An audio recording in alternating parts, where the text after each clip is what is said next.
자, 이번에는 용도 구역인데요. 제목 한번 읽어볼게요. 용도 지역, 용도 지구와 뭐하게? 무관. 무관이 뭐예요? 관계 없이. 그 무관에다 동그라미를 빵 쳐놓으면 돼요. 무관하게. 별도. 똑같은 얘기죠?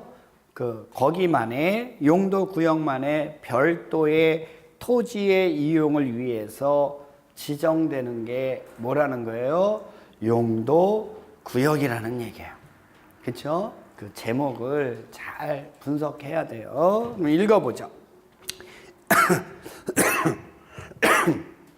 용도 구역도 용도 지역 및 용도 지구의 제한을 강화하는 것도 있고 완화하는 것도 있어요.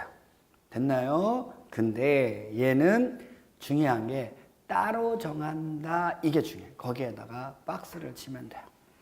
용도 지역, 용도 지구하고는 무관하게 별도로 따로 정함으로써 그 용도 구역만의 독자적인 토지의 사용 목적을 정해준다. 이런 얘기겠죠. 따로 정해서 토지 이용의 종합적인 조정 관리를 위해서 도시군 관리 계획으로 결정해서 지정하는 지역이 뭐라는 거예요?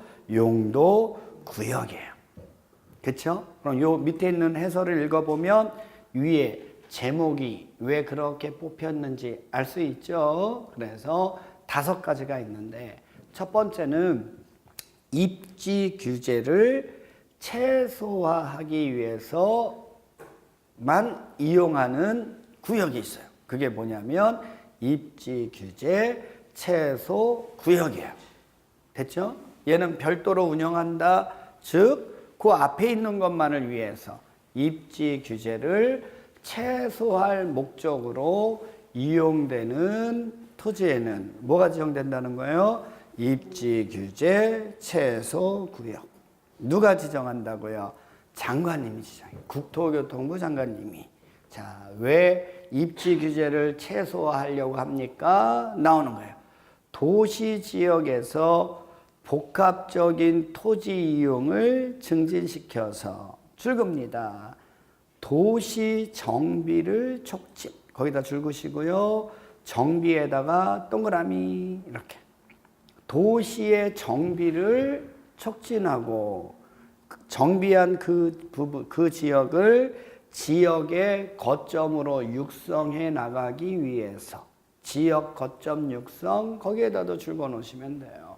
그래서 정비를 촉진해서 정비한 그곳이 다시 그 지역의 생활의 중심지로 육성시키기 위해서 입지 규제를 최소화할 목적으로 지정되는 용도 구역이 뭐라는 거예요? 입지 규제 최소 구역. 됐죠? 그 정도만 알면 되고요. 이번에는 시가와 조정구역이에요. 시가화를 조정할 목적으로만 이용돼야 되는 토지가 뭐예요? 시가와 조정구역. 누가 지정한다고요? 시도지사. 그거 알면 되고요.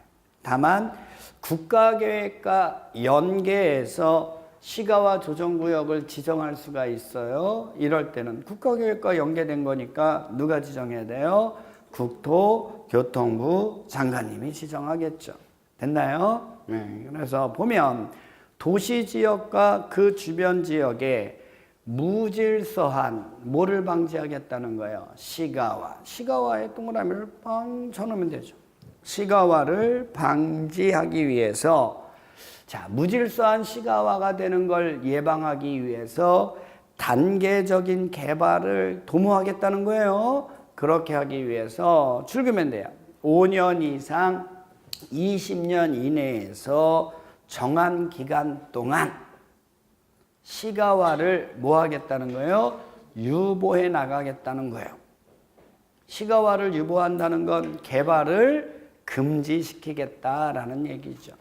됐죠? 자, 그렇게 하기 위해서 지정하는 게 뭐라는 거예요? 시가화 조정구역.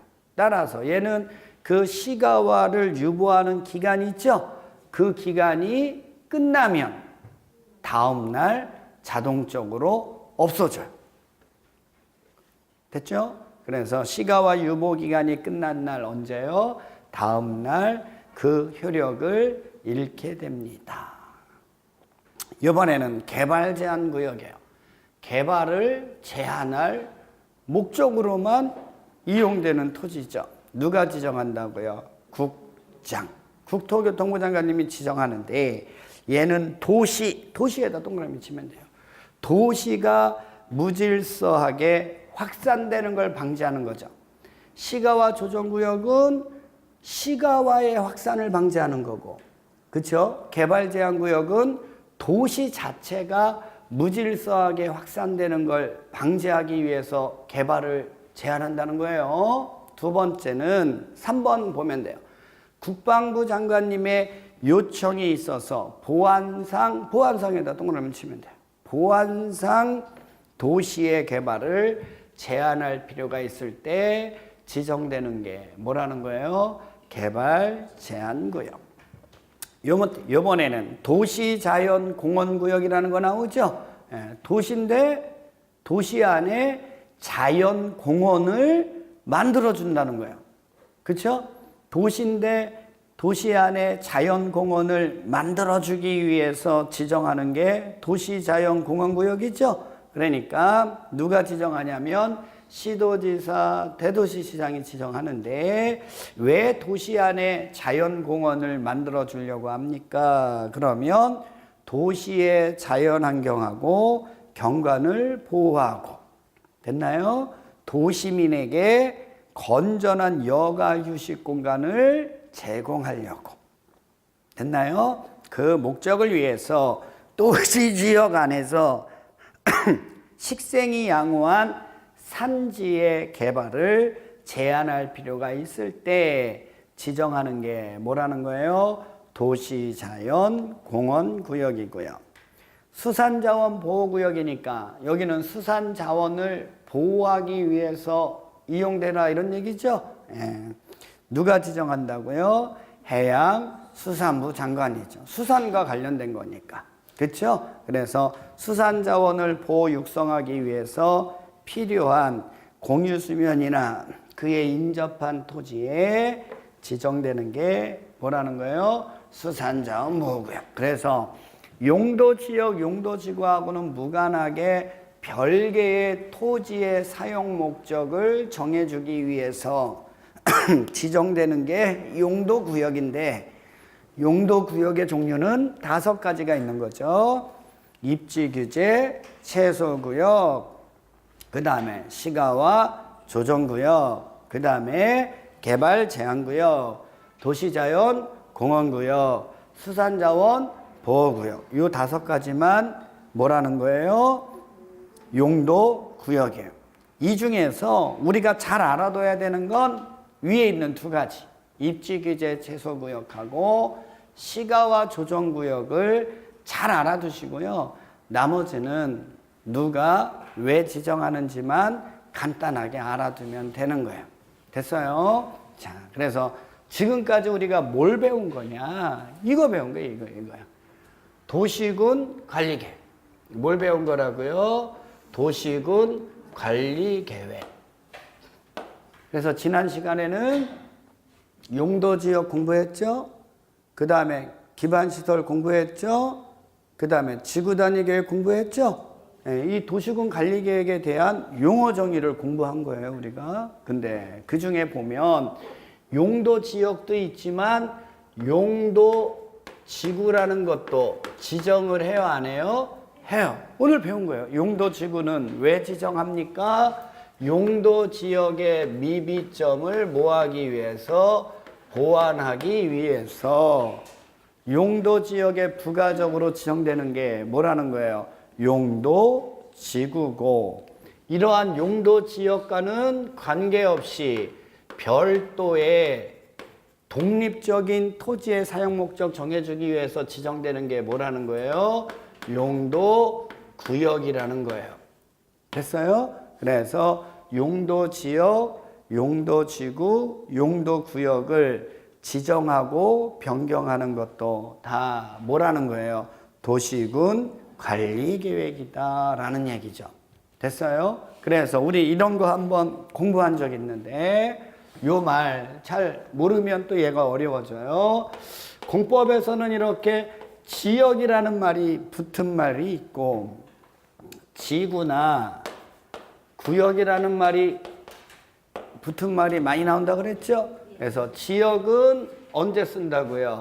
전체, 그 다음에 기본적. 지역은 언제 쓰인다고요?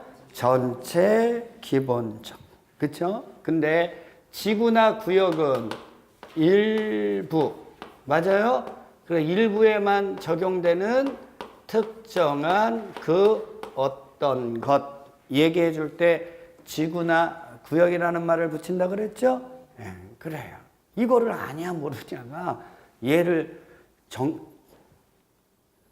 규제를 할 수 있어요. 아무것도 아닌데. 다시 한번 지역은 언제 쓰인다고요? 전체, 기본적. 지구하고 구역은요. 일부 여기에만 적용되는 특정한 그 어떤 것. 그렇죠? 거기에 용도가 붙는 거예요. 용도, 지역. 그러니까 전체 토지. 전체 토지가 뭐예요? 국토의 기본적인 사용 목적. 용도가 뭐예요? 사용 목적, 이용 목적 정해주고자 도시군 관리 계획으로 지정되는 게 뭐고요? 용도 지역이고. 맞죠? 자, 용도 지구죠?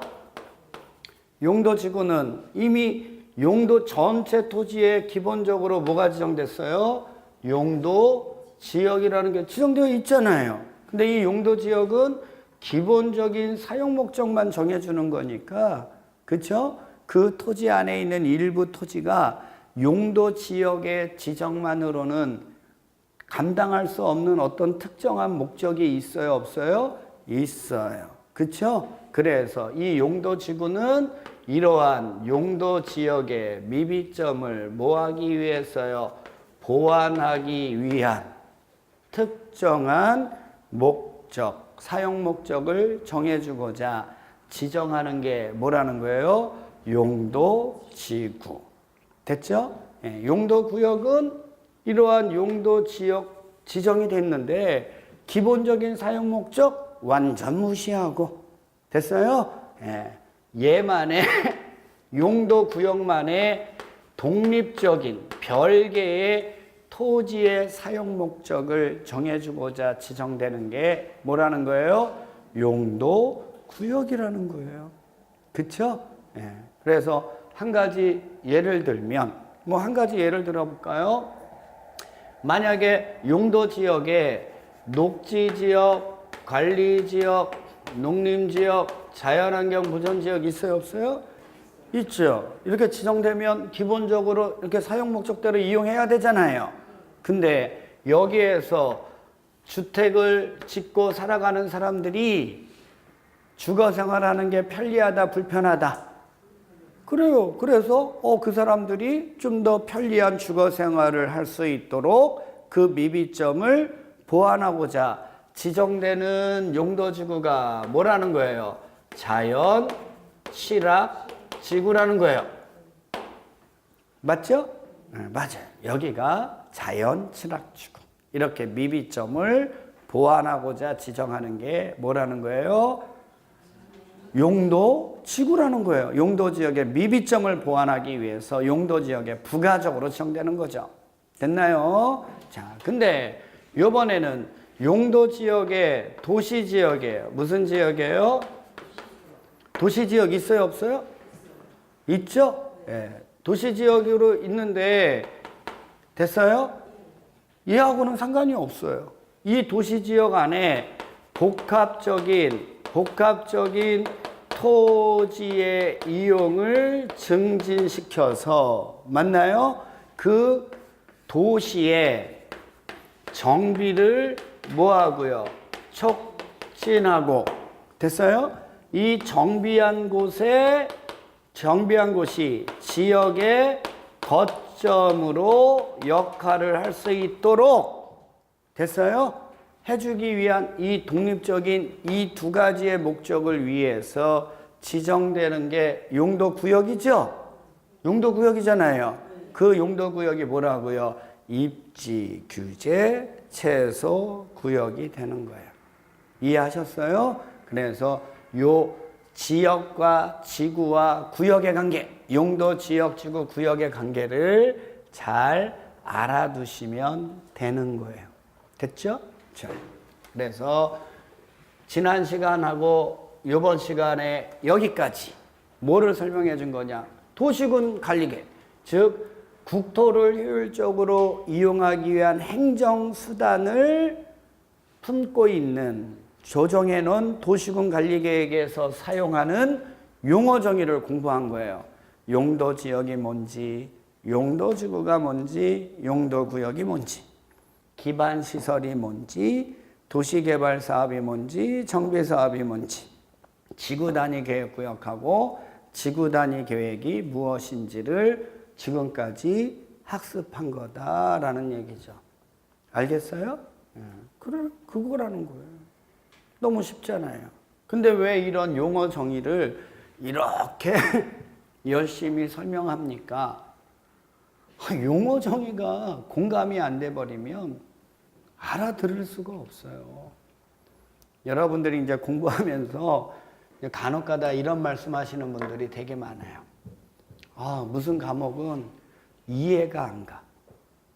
이해가 안 가서 못 알아듣겠어. 이런 말씀하시는 분들이 조만간에 생길 거고 아마 이 자리에 있을지도 몰라요. 그렇죠? 근데 왜 이해가 안 가고 그거를 못 알아듣는 거예요? 그 법에서 쓰는 핵심적인 용어가 용어를 모르기 때문에 그래요. 됐어요?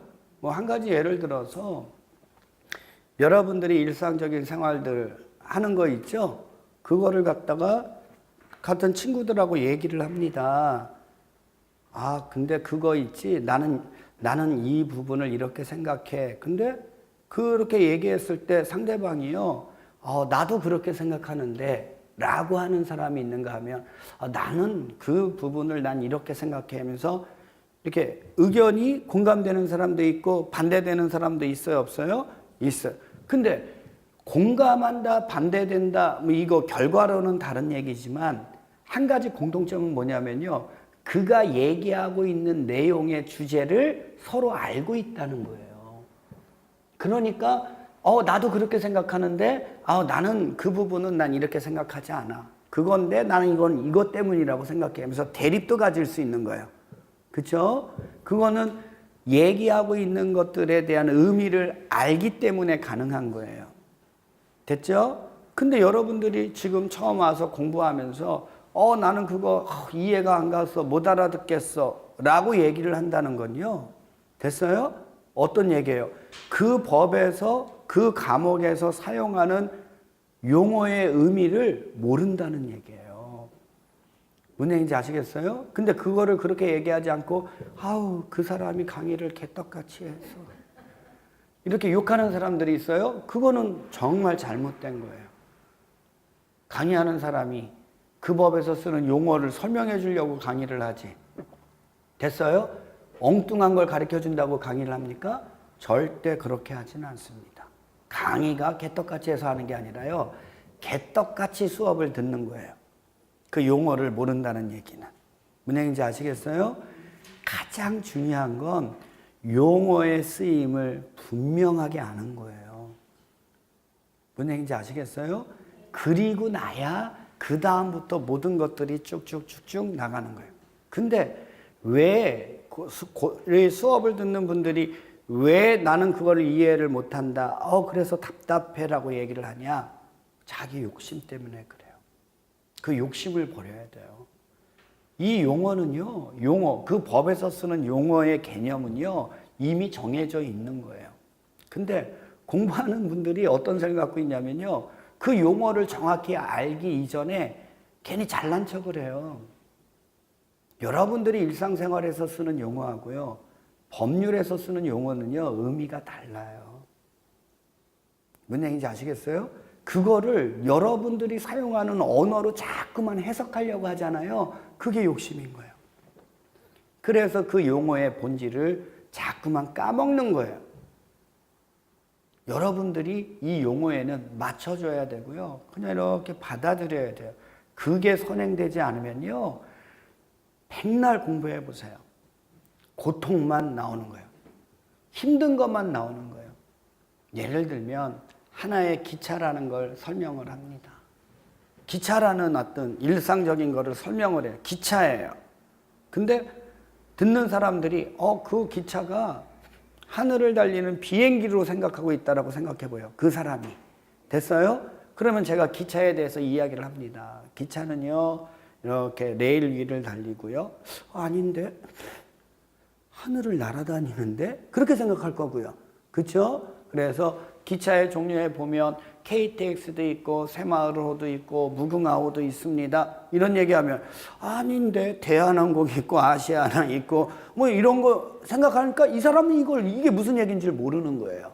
그렇죠? 그래서 왜 KTX냐면 얘는 속도가 빠르죠. 그 다음에 속도가 빠른 게 새마을호고 그 다음에가 무궁화호입니다. 그래서 제가 막 설명을 해요. 시간이 급박해서 빨리 볼일을 보려면 KTX를 타시고 만약에 기차를 타고 다니면서 바깥에 외부의 경치나 시간적 여유가 있어서 경치도 바라보면서 편안하게 이렇게 재밌게 하려면 무궁화호를 타세요. 그 사람은 이해를 못하는 거예요. 이 생각에 대한 용어에 대한 공감이 일어나지 않잖아요. 그러면요 그 사람은 수업을 들어도 수업을 듣는 게 아니에요. 그 사람은 공부를 해도 공부를 하는 게 아니란 말이에요. 아마 여러분들이 6과목 같은 거 공인중개사 과목은 6과목이니까요.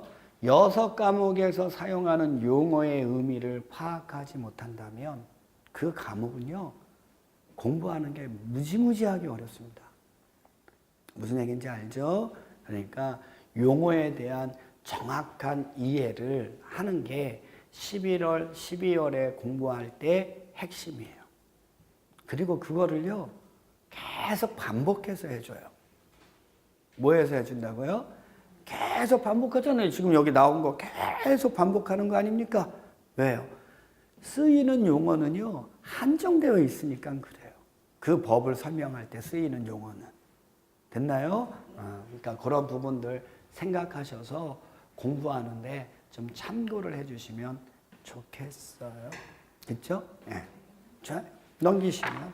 자, 이번에는 토지의 개발 정비라는 게 나와요. 이것도 한번 설명해 줬는데 까먹었을 거니까 또 설명해 줍니다. 토지를 개발한다, 정비한다 라고 얘기를 해요. 됐나요? 그러면 개발이나 정비라는 말은 어디에 쓰인다는 거예요? 토지에 대한 용어라는 거예요. 됐어요? 우리 아까 첫째 시간에 건축이라는 말 썼죠? 건축은 토지에다 쓰는 거예요? 건축물에다 쓰는 거예요? 건축. 그래서 건축물에 건축. 이렇게 얘기하지 건축물을 개발합니다. 절대 얘기하지 않습니다. 건축물을 정비합니다. 절대 그렇게 얘기하지 않아요. 개발하고 정비는 어디에다 쓰는 거예요? 공법에서는 토지에다 씁니다. 토지를 개발하고 토지를 정비합니다. 됐어요? 그래서 보면 개발이라는 건 요거는 산지고 요거는 농지죠. 그쵸? 산지는 산지로 이용해야 되고 농지는 농지로 이용해야지. 됐어요? 이 토지를 개발하면 안 되는 거예요.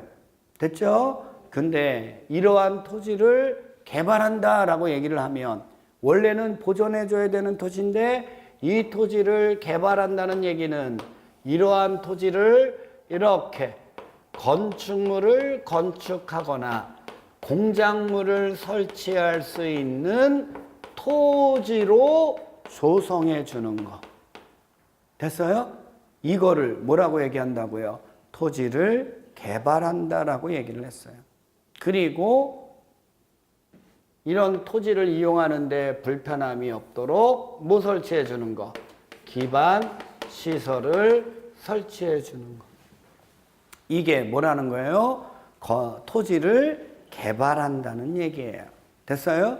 그러면 궁극에는 이러한 토지를 이렇게 조성해 주는 이유가 뭐냐? 이 토지 위에 건축물을 뭐 하려고요?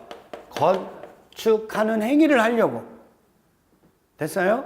그리고 건축물의 건축을 잘하기 위해서 공작물을 설치하는 행위를 하려고 건축물을 건축하거나 공작물을 설치할 수 없는 토지를 건축물을 건축하고 공작물을 설치할 수 있는 토지로 조성해 놓는 걸 우리는 뭐라고 얘기해요?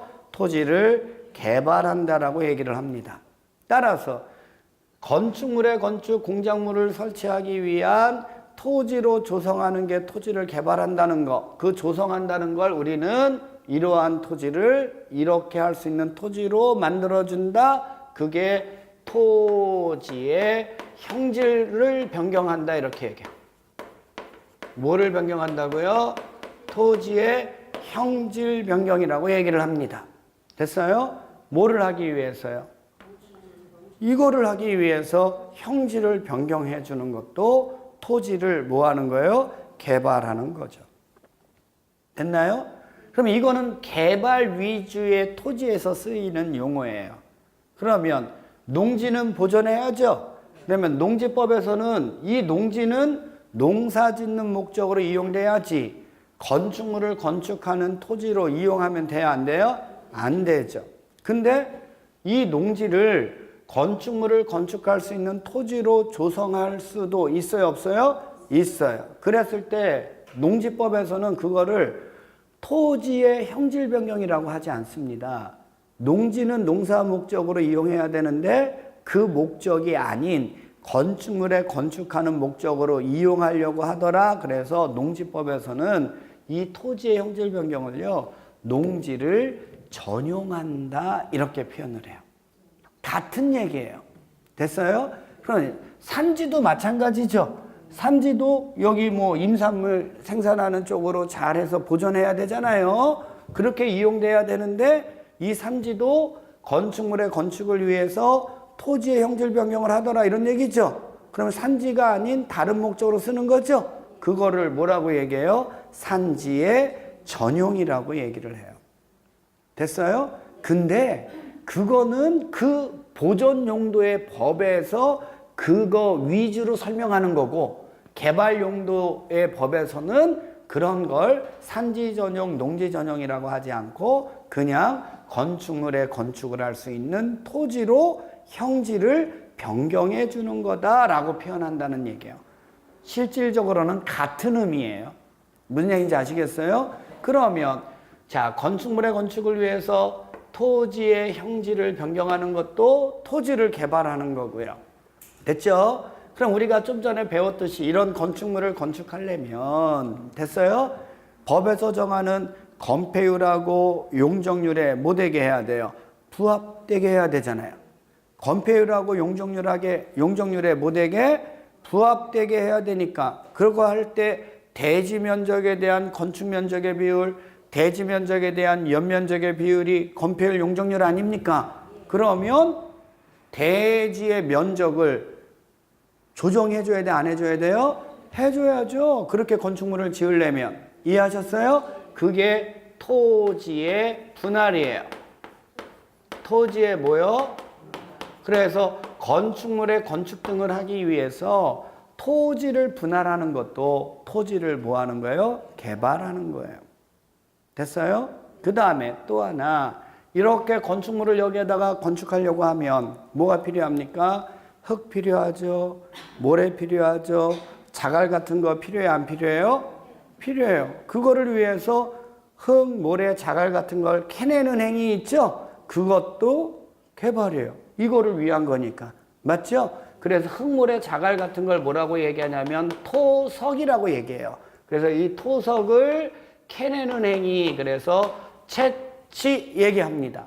됐나요? 그래서 토석을 채취하는 것도 건축물의 건축을 위한 거면 뭐가 된다는 거예요? 개발이 되는 거예요. 토지를 개발하는 행위가 되고요. 그 다음에 이렇게 건축물을 지으려면 자고 일어나면 건축물이 하나 생기는 거 아니죠? 일정한 시간이 필요해, 안 필요해요? 필요하니까 됐어요? 건축물의 건축행위 등을 좀 더 수월하게 하기 위해서 물건을 쌓아놓는 행위 있죠? 자재 같은 거 옆에 쌓아놓잖아요. 근데 그게 하루만 쌓아놓으면 개발이에요? 아니에요? 아니죠. 그러니까 최소한 물건 같은 걸 몇 월 이상, 1월 이상 쌓아놓는 행위도 뭐를 위한 거다? 건축물의 건축을 위한 거니까 토지를 개발하는 게 되더라. 됐어요? 그래서 토지를 개발한다는 건 뭡니까? 건축물의 건축이나 공작물의 설치 행위를 할 수 있는 토지로 조성하는 거, 형질 변경하고요. 됐죠? 토지를 분할하고요. 토석을 채취하고요. 물건을 1월 이상 쌓아놓는 행위를 하는 게 토지를 개발한다라고 합니다. 이해하시면 되고요. 자, 이번에는 토지를 뭐 하는 거예요? 정비하는 거예요. 그러면 여러분들 학개론 시간에 배웠는지 모르겠네요. 토지는 토지의 자연적 특성에 영속성이라는 게 있어요. 무슨 성이요? 그런 거 배웠어요? 노후화되거나 마모된다, 안 된다? 안 된다. 이거죠. 아, 토지는 노후화되지가 않는데, 마모되지가 않는데 그 토지를 정비합니다. 이렇게 표현한단 말이에요. 그러면 토지에 관련된 개념이 아니라는 거죠. 토지에 한정된 개념이 아니죠. 토지 상에 있는 거죠. 그래서 여기 위에 뭔가가 있어요. 건축물이 이미 존재해요, 안 해요? 해요. 근데 이 건축물이 노후된 건축물이죠. 그걸 뭐라고 얘기한다 그랬어요? 노후 불량 건축물이 있어요. 됐나요? 그리고 여기에 토지를 처음에 이렇게 이 건축물 지을 때 기반 시설도 설치해 줘야 돼, 안 해줘야 돼요? 해줘야 되는데 얘도 노후화됐겠죠? 그래서 이런 걸 정비 기반 시설이라고 해요. 이런 상황에 있는 토지를 정비하는 거예요. 됐나요? 그러니까 이런 것들을 일단은 뭐 하고요? 철거를 해야죠. 노후불량 건축물 정비 기반 시설 철거해야죠. 철거해서 이 토지에 이거 없어진 거예요. 이제 철거했으니까요. 그래서 새로운 건축물을 건축할 수 있는 토지로 조성해 놓는 걸 뭐라고 한다고요? 토지를 정비한다라고 얘기를 해요.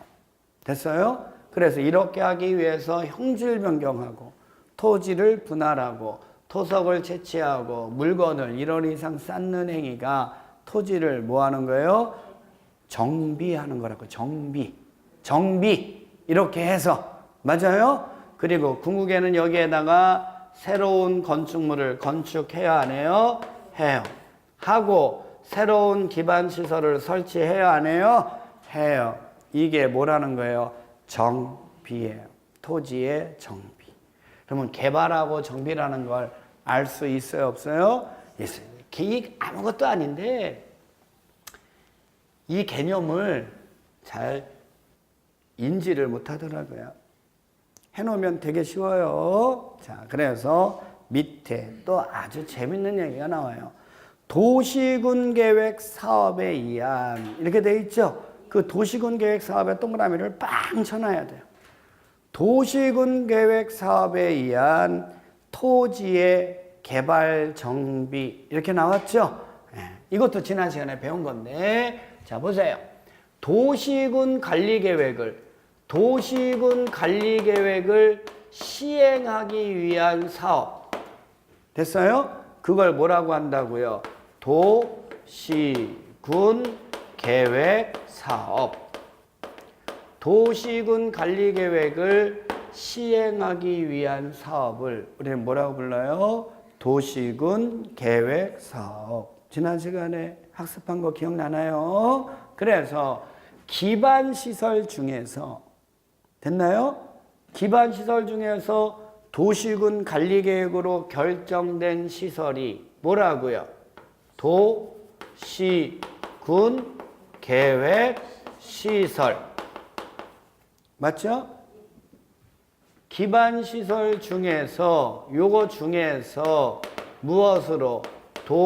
도시군 관리 계획으로 모된 시설, 결정된 시설을 뭐라고 얘기하고요? 도시군 계획 시설이라고 하고, 이 도시군 계획 시설을 설치, 정비, 개량하기 위해서 시행하는 사업이 무슨 사업입니까? 도시군 계획 시설 사업. 근데 이 도시군 계획 시설 사업은 어느 법에 의해서 시행된다 그랬어요? 국계법. 됐나요? 자, 이번에는 도시개발 사업이라는 거 있었죠? 도시개발 사업에 관한 계획이, 여기에 관한 계획이 도시군 관리계획으로 결정되겠죠? 그러면 어느 사업 할 수 있다고요? 도시개발 사업을 할 수 있는데, 됐어요? 이 도시개발 사업은 어느 법에 의해서? 개발법, 도시개발법에 의해서 시행이 되고,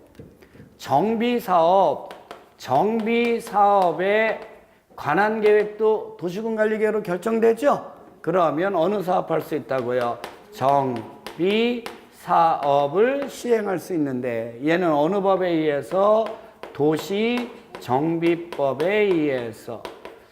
정확히 얘기하면 도시 및 주거환경정비법이죠? 도시정비법에 의해서 시행이 된다. 그래서 이 세 가지 사업은 다 도시군 관리계획을 시행하기 위한 사업이다. 그래서 이 세 가지를 묶어서 우리는 도시군 계획 사업이라고 한다. 그렇죠? 네, 지난 시간에 아주 열심히 설명해 준 개념 중에 하나예요. 그래서 도시군 계획 사업은 도시군 관리계획을 위한 시행하기 위한 사업으로 국계법에 의해서 시행되는 도시군 계획 시설 사업, 개발법에 의해서 시행되는 도시개발사업, 정비법에 의해서 시행되는 정비사업을 말한다. 맞아요? 그래서 우리 이것까지 살펴봤는데, 이 도시군 관리계획이라는 것 자체가 궁극에는 뭐를 추구한다? 공공의 이익을 추구하는 계획이기 때문에 이 도시군 관리계획을 시행하기 위한 이 도시군 계획 사업은 다 무엇을 추구한다? 공공의 이익. 그래서 얘는 성격이 무슨 사업의 성격을 띈다? 공익 사업의 성격을 띈다. 맞아요? 그래서 이제 제목을 도시군 계획 사업에 의한 토지의 개발 정비 이렇게 나왔죠? 예, 그러면 그거는 공익 사업을 위해서, 공공의 이익을 위해서 토지를 개발 정비할 때는 공법이라는 게 어떻게 바라봅니까? 라는 걸 지금 공부한다는 거예요. 됐어요? 첫 번째, 도시군 계획 시설 사업이란 도시군 계획 시설, 거기다 동그라미를 빵 쳐놓으면 돼요. 도시군 계획 시설을 설치, 정비, 개량하기 위해서 시행하는 사업이 무슨 사업이라는 거예요? 도시군 계획 시설 사업인데 어느 법에 의해서 이루어진다고요? 국계법, 국토계획법, 국계법. 됐어요? 좋아요. 근데 얘는 다 무슨 사업이라고요? 공익사업. 따라서 우리가 첫째 시간에 배운 거 있어요. 공익사업을 시행하는 자는, 공익사업을 뭐 하는 자는요? 시행하는 자는 그 공익사업의 원활한 시행을 위해서 사인의 토지 등을 강제적으로 취득할 수 있는 힘이 있다 없다? 있다. 그걸 뭐라 그랬죠? 수용이라고 그랬어요. 그렇죠? 그래서 이런 공익사업을 하는 시행자에게는 뭐를 인정한다는 거예요? 수용권을 인정한다고 그랬어요. 맞죠? 그래서 수용이라는 게 뭡니까? 공익사업을 시행하는 자가 사인의 토지 등을 사전에 현금으로 보상하고, 그렇죠? 그 현금은 뭐로 구한다 그랬죠? 감정가격. 현금으로 보상하고 강제적으로 취득할 수 있는 권리가 뭐라는 거예요? 수용이다라는 거죠. 됐어요? 그러면 수용에 관한 일반법이 있어요. 무슨 법이요? 수용에 관해서 일반적인 거를 규정한 법이 있어요. 그 법의 이름이 뭐냐면 공익사업을 위한 토지 등의 보상 및 취득에 관한 법률이라는 거예요. 됐어요? 예, 근데 이거 다 너무 길죠? 그래서 이제 앞으로 요 법을 뭐라고 한다고요? 공취법. 공익사업의 공, 취득의 취, 법률의 법. 그래서 줄여서 뭐라고 얘기해요? 공취법. 그래서 수용에 관한 일반법은 어느 법이라고요? 공취법이에요. 그러면 공취법에서 수용을 하려면 어떤 조건이 있어야 됩니까? 라는 규정이 여기 써 있겠죠?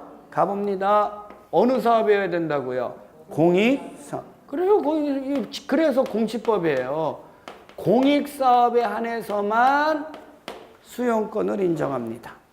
맞아요? 근데 제가 어떤 일정한 토지를 개발하는 사업을 하면서 나 이거 공익사업이야. 그러니까 난 수용할 수 있어. 이렇게 주장하면 돼요? 안 돼요?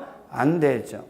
그게 공익사업임을 행정주체한테 인정받아야 돼? 안 받아야 돼요? 인정받고 행정주체가 이를 고시를 해줘야 돼요. 그게 뭐냐면 사업 인정. 그게 공익사업임을 인정받아서 고시를 해줘야 돼요. 됐나요? 그걸 사업인정고시라고 얘기합니다. 누구한테 받아야 된다고요? 행정주체가. 그게 공익사업임을 인정해서 널리 알려줘야 돼요. 됐죠? 그러면 이때 이렇게 사업인정고시가 있으면 이때 수용권이 부여돼요. 이때 뭐가 부여된다고요? 수용할 수 있는 권리가 그자에게 부여가 돼요. 됐어요? 그러면 수용권이 부여된다는 얘기는 무슨 얘기냐? 이때를 기준으로 보상가를 구한다는 거예요. 무엇으로? 감정가격으로. 우리 아직 학개론에서 감정평가 배웠어요? 안 배웠어요? 아직 안 배웠죠? 네, 그래요. 그러면 감정가격을 구할 때 보상가를 사업인정고시가 있었을 때 보상가를 구합니다 라는 얘기는 뭐냐면 사업인정고시가 있었을 때를 가격의 시점으로 보상가를 평가하는 시점으로 삼는다는 거예요. 이해하셨어요? 그래서 이제 감정평가업자가 평가한 금액으로 보상가를 산정합니다. 그런데 이 감정가격이다 보니까, 그쵸?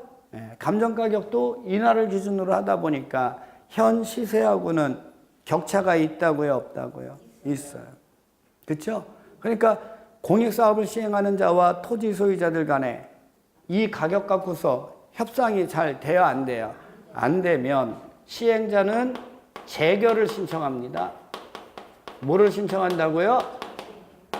다시 한번 결정해달라고 신청을 해요. 이 재결 신청은요, 토지 소유자들은 신청할 수 있어요? 없어요? 없어요. 토지 소유자들은 무조건 되고 100% 다 불만이죠. 그쵸? 그자들에게 이걸 인정해주면 그럼 맨날 재결 신청하게 해요. 그쵸? 누구에게만 인정하는 거예요? 사업 시행자에게만 인정돼요. 됐어요? 사업 시행자가 나는 법에서 정한 대로 사업인정고시가 있는 날을 기준으로 이렇게 보상가를 구해서 토지 소유자에게 협상을 제시했는데 소유자들이 이거를 따르지 않습니다. 됐나요? 그러니까 정말 감정평가업자들이 이 날을 기준으로 가격 시점으로 해서 보상가를 책정하는 가운데에 하자나 흠이 없는지 한 번 더 살펴봐 주세요 라고 신청하는 게 뭐예요? 재결 신청이에요. 근데요, 이 재결 신청은 공취법에서는 사업인정고시가 있는 날로부터 1년 안에 신청하도록 제한을 두고 있어요. 됐나요? 공취법은 이래요. 근데 이제 그러면 도시군계획시설 사업이나 도시개발사업이나 정비사업은 얘는 국계법에 의해서 시행이 되고, 맞아요? 도시개발사업은 도시개발법에 의해서 시행이 되고, 정비사업은 정비법에 의해서 시행됐는데 얘의 성격이 무슨 사업이다 보니까 공익사업성이 의제돼 버리는 거죠. 그러니까 이 사업들을 시행하는 자들은 공취법에 의해서 공익사업인지 아닌지 점검받을 필요가 있어요, 없어요? 없어요. 당연히 공익사업이잖아요. 그렇죠? 그러니까 공익사업성이 뭐 된다? 의제돼요. 뭐 된다고요? 의제가 돼요. 그 다음에 항상 이런 사업들을 할 때는 이 법에 의해서 사업들을 할 때는 뭐를 수립한다고요? 계획. 그렇죠? 계획을 수립해요. 시행자는 이 사업을 구체적으로 어떻게 시행할지에 대한 실시 계획이라는 걸 작성해서요. 행정주체한테 인가를 받고 행정주체가 이를 고시를 해줍니다. 됐어요? 그러면 그 계획이 뭐냐면 실시 계획이에요. 시행자가 뭘 작성해서요? 실시 계획을 작성해서 누구에게? 행정주체에게 인가를 받고 행정주체가 인가를 해줬다면 이를 뭐 해준다고요? 고시를 해줘요. 뭔 얘기인지 아시겠어요? 그러면 별도로 공시법에 의해서 그게 공익사업임을 인정받아서 고시해 줄 필요가 있어요, 없어요? 없죠. 즉 모든 사업들은 뭐가 있었을 때 실시 계획에 뭐가 있었을 때 고시가 있었을 때 이 세 사업들은 다 공시법상 사업인정고시가 뭐 된다는 거예요? 의제된다는 거예요. 됐죠? 그러면 이 사업의 시행자들은 실시계획에 고시가 있는 날을 가격 시점으로 해서 보상가를 구하겠죠? 그래서 협상을 벌이는데 협상이 잘 된다고요? 안 된다고요? 안 되죠.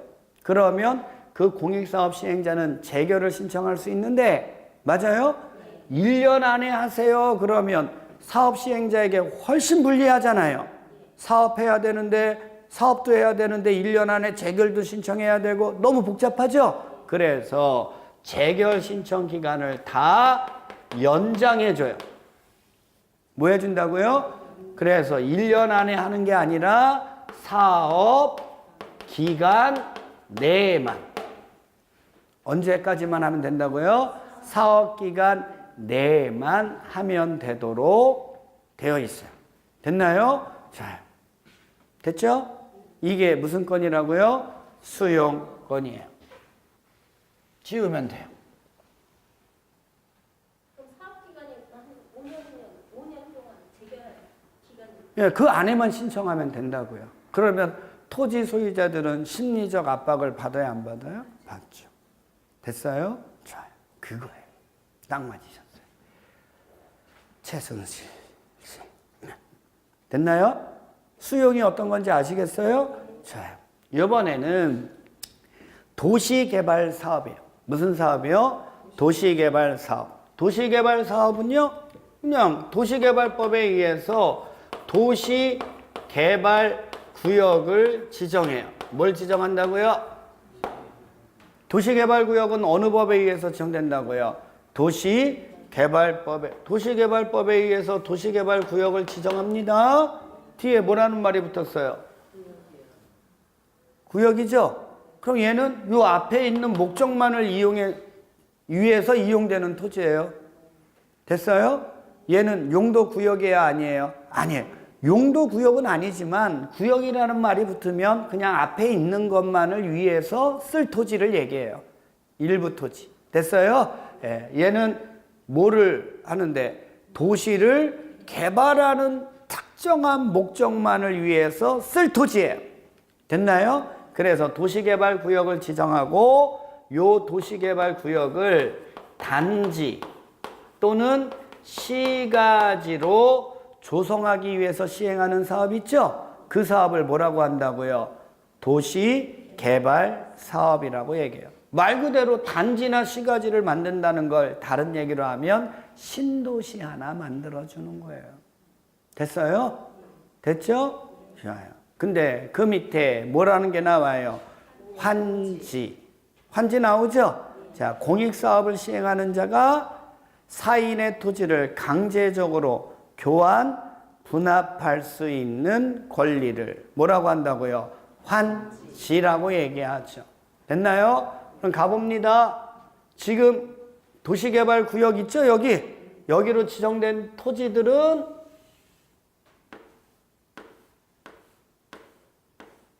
이런 토지겠죠. 됐나요? 근데 이러한 토지를 뭐 한다는 거예요? 개발한다고요. 좀 전에 개발 배웠죠? 이러한 토지들을 다 도시 개발할 수 있는 토지로 조성하고, 맞아요? 여기에다 뭐 설치해 주고요? 그래요. 기반시설 설치해 주고. 이렇게 해주는 사업 있죠? 그게 무슨 사업이라고요? 도시 개발 사업이죠. 맞잖아요. 아까 개발이라는 거 배웠잖아요. 그래, 안 그래요? 네. 됐죠? 돼요? 그래서 이 도시개발 사업을 시행하는 자는 이러한 토지를 다 건축물을 지을 수 있는 이런 토지로 만들어요, 안 만들어요? 만들어서. 됐어요? 이 토지 소유자의 의사와 관계없이 강제적으로 이 토지로 바꿔주는 거 있죠? 이런 거를 할 수 있다, 없다? 있다. 이게 뭐라고요? 환지라고요. 그게 뭐라고요? 환지권이라고요. 토지 교환. 강제적으로 토지를 교환해 줄 수 있는 힘. 그러니까 개발 사업에서 환지라는 게 나오죠? 그러면 이 공익 사업을 시행하는 자가 환지권을 행사하려면 막 행사하면 돼요, 안 돼요? 안 되죠. 그러면 환지권을 행사하려면 먼저 시행자는 뭐를 작성하라는 거예요? 환지 계획을 작성하라는 거예요. 무슨 계획을 작성하라고요? 환지 계획. 환지 계획이 뭐예요? 토지 교환 계획. 한 가지 더 하면요. 토지를 강제적으로 교환해 주기 위한 계획. 그래서 환지권을 행사하려면 공익사업을 시행하는 자는 뭐부터 작성하라고요? 환지 계획부터 작성하라는 거예요. 됐어요? 자, 어떻게 작성합니까가 두 번째 당구장 표시에 나와요. 환지 계획의 작성 기준 나오죠? 그거 알면 돼요. 뭐별로 작성하라고요? 필지별로. 그거 중요해요. 뭐별로 작성하라고요? 필지 배웠어요? 필지가 뭐예요? 필지 배웠다면서요. 뭐냐고요? 필지가 토지의 에? 지번이요? 토지의 지번이 지번이죠. 필지가 뭡니까? 토지의 등록 단위. 토지의 뭐요? 등록 단위가 뭐라고요? 필지예요. 됐어요? 토지의 법률적인 등록 단위고 등록 단위가 뭐라는 거예요? 필지. 그래서 이제 그 필지별로 작성해요. 근데 필지별로 어떻게 교환되도록 작성해야 돼요? 더 많이 줘야 될까요? 더 적게 줘야 될까요? 딱 맞게 교환되도록 작성해 줘야 될까요? 딱 맞게. 그거를 뭐라고 하냐면 적응환지라 그래요. 무슨 환지요? 딱 맞게. 필지별로 딱 맞게 교환되도록 작성해 주세요. 됐나요? 자, 그러면 딱 맞게 교환되도록 하기 위해서요. 고려하는 게 있어요. 일단은 면적을 고려합니다. 됐어요? 그래서 한번 보겠어요. 여기요. 도시개발구역은 신도시 만드는 거죠? 넓어요? 좁아요? 넓어요. 그러니까 그 필지가 어떤 곳에 위치했는지 중요해요, 안 중요해요? 중요해요. 그쵸? 그 다음에 지목 배웠죠? 지목이 무엇이냐도 중요해요, 안 중요해요? 중요해요. 그쵸? 그 다음에 면적 중요해요, 안 중요해요? 중요해요. 그래서 위치, 지목, 면적만 고려하잖아요. 그러면 그거를 면적주의라고 그래요. 무슨 주의라고 한다고요? 근데 우리나라는 이것만 고려하는 게 아니라 가격. 뭐요? 가격도 되게 중요한 거예요. 됐어요? 그래서 이제 가격에 영향을 미치는 거 한번 따져봅니다. 토질 가격에 영향을 미칠까요? 안 미칠까요? 아니, 농지잖아요. 혹시 여러분들 경기도 이천 알아요? 이천 알아요? 예. 이천에서 생산하는 쌀 이름이 뭐죠? 임금님표 쌀이죠. 그거 맛있어요? 안 맛있어요? 맛있죠? 왜 맛있을까요? 예, 거기요. 제가 한 10년 전에 이천 쪽에서도 공인중개사 강의를 했어요. 됐나요? 거기 이제 농지 있잖아요. 농지 있죠? 이천의 농지는요. 거기 농지에 땅을 파잖아요. 돌이 하나 없어요. 돌이 안 나와요. 농지에. 농지를 이렇게 딱 파면 돌이 안 나온다니까요. 돌이 없어요. 그래서 이천은 쌀이 되게 맛있어요. 됐나요? 그리고 이천에 또 뭐 유명한 게 뭡니까? 도자기잖아요. 흙이 그렇게 좋아요. 토질이. 그러니까 이천 쌀 다른 데보다 좀 비싸잖아요. 가격에 영향을 미치잖아요. 모두요. 됐어요? 그 다음에 농사 짓는 토지고 그러니까 수리 관계 중요해요? 안 중요해요? 중요하죠. 그 다음에 이용 상황은요. 이용 상황. 농지인데 농사 안 짓고 놀리고 있어서 잡초만 무성한지 아니면 맛있는 쌀을 많이 생산하는 토지인지 중요해요? 안 중요해요? 그 다음에 환경 중요해요? 안 중요해요? 산지 바로 밑에 있어서 밭으로 이용하는지 아니면 저수지 옆에 있어서 논으로 이용하는지 이런 주변의 환경들 중요해요? 안 중요해요? 중요해요. 이런 것들은 다 그 토지에 뭐에 영향을 미친다는 거예요? 가격이에요. 됐어요? 돼요? 그래서 이거를 평가주의라고 그래요. 요 네 가지만 고려하면 뭐라고 한다고요? 평가. 부동산의 가격을 구하는 걸 평가한다 그래요. 됐어요? 그래서 감정평가 이렇게 얘기하죠. 그래서 요것만 고려하면 면적주의, 요것만 고려하면 평가주의인데 우리나라는 이거를 다 같이 고려한단 말이에요. 그럼 무슨 주의겠어요? 절충주의. 무슨 주의요? 절충주의인데 그거를 좀 더 편리하게 발음하는 게 무슨 환지 한다고요? 적응환지 하는 게 원칙이다. 됐어요? 뭐별로요? 필지별로. 즉 종전 토지와 돌려줄 토지인 환지의 위치, 지목, 면적, 토질, 수리, 이용상황, 환경, 기타의 사항을 종합적으로 고려해서 합리적으로 환지 계획을 작성하는 걸 우리는 뭐라고 한다고요? 적응환지. 말 그대로 적응환지니까 과부족분이 생겨요? 안 생겨요? 더 많이 주는 것도 아니고 덜 적게 주는 것도 아니잖아요. 그러면 적응환지만 채택하면 과부족분이 안 생기니까 청산의 문제가 생긴다 안 생긴다? 안 생기죠. 됐어요? 그래서 원칙 환지권을 행사하려면 시행자는 뭘 작성해라? 환지계획. 됐어요? 봐요. 근데 환지계획은 뭐별로 작성한다고요? 필지별로. 어떻게 하라는 게? 적응환지가 원칙이다.